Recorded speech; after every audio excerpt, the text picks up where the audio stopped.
HTC has announced the Rime, aimed right at ladies, complete with purple finish, a stylish bedside mount, and a charm cable to dangle out of a handbag to notify of calls.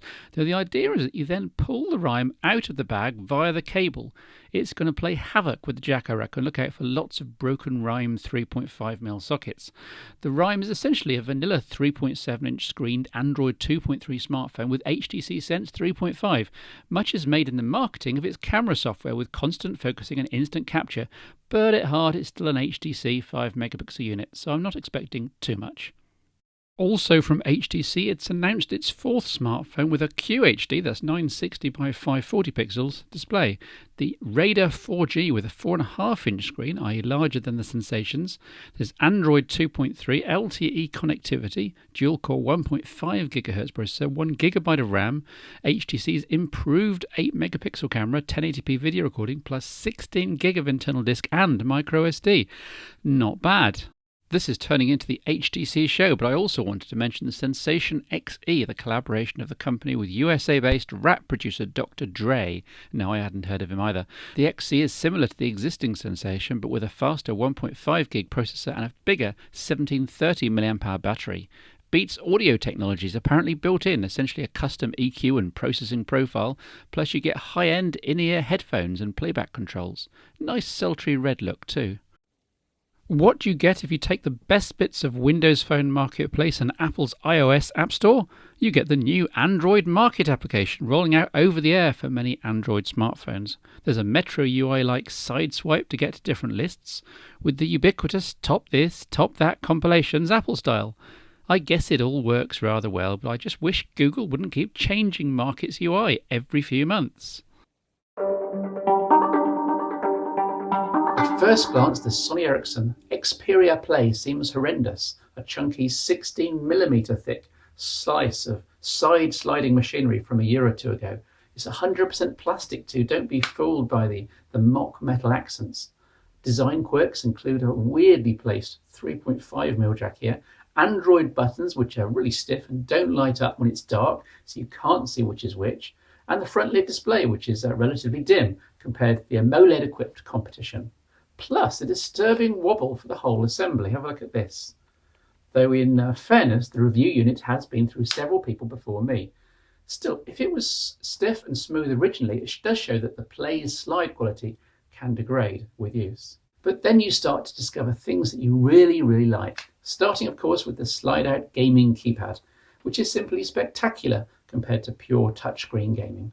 Proper mechanical feedback, no fingers obscuring the screen.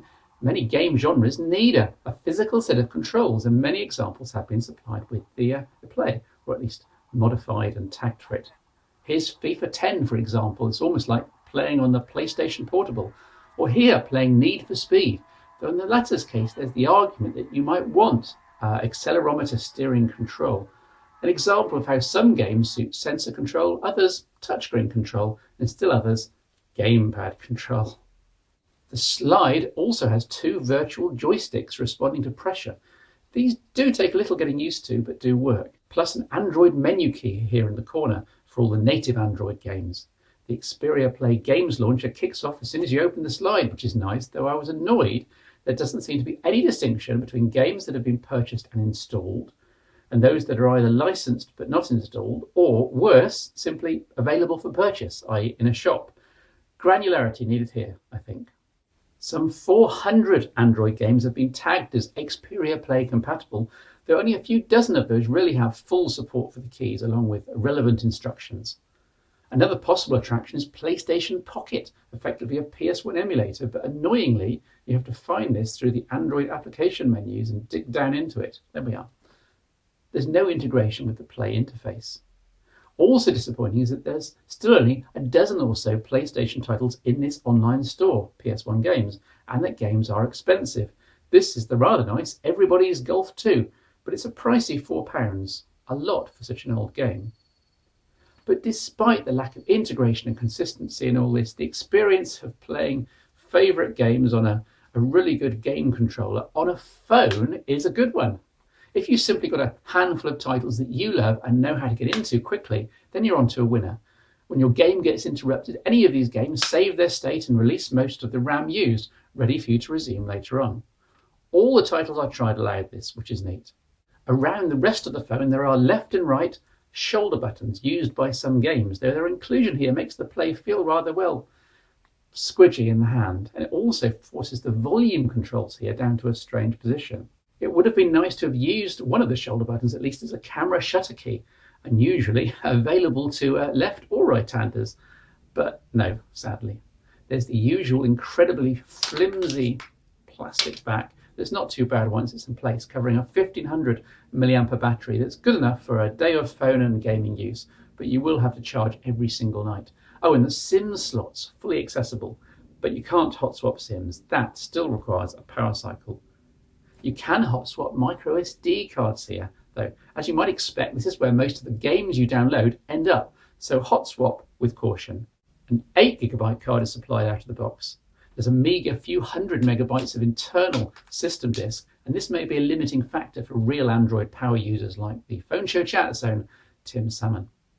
Two unassuming little slots on the left-hand side here are outlets for these. Now these are the loudest phone speakers I've ever heard. These even knock those on the Nokia X6 for 6. It's a dimension away from the rubbish from HTC's Android phones of this same era, and great for game sound, for music, for radio listening, for podcasts, for video playback, and so on. Well done, Sony Ericsson. On the other hand, the 5-megapixel camera here is unspectacular. It's okay for casual shots, but look for N8 or SGS2 quality and you'll be way disappointed. It's got a weedy LED flash too. This is a video test on the Sony Ericsson Xperia Play in bright, sunny and windy conditions. WVGA resolution, a bit poor in 2011. Sounds pretty good though, no focusing. But for the target market of gamers, semi-pro photos or video probably aren't required, to be fair. I did criticise the display earlier. It's certainly on the dim side indoors and probably not bright enough for on-bus gaming. You can see the reflections here. But I did note it is transflective like the X10. It's possibly the same component, meaning that even in full sunlight you can comfortably read information from the screen, for example your calendar, contacts, or to answer a phone call. As an Android 2.3.3 smartphone, everything's present here that you'd expect, other than the addition of Sony Ericsson's take on the Android home screen. An iPhone-like dock, side-scrolling pages of applications, and jiggle mode for rearranging things. Sound familiar? Plus some of Sony Ericsson's original Timescape widgets for browsing photos, messages, status updates, and so on. They don't get in the way too much, and they're easy to get rid of if you don't want them. Despite the 1 GHz processor, overall performance here is average rather than spectacular. The browser was one of the slowest I've ever seen on a top-end Android phone for some reason. Overall, though, I'd recommend the Xperia Play to hardcore gamers, those with the patience to learn copious sets of button presses and combinations to control games. They'll need all that patience to work through the access menus, the downloads, the payment systems, but they'll get there in the end, and they'll have a decentish Android smartphone to boot. This is the Xperia Play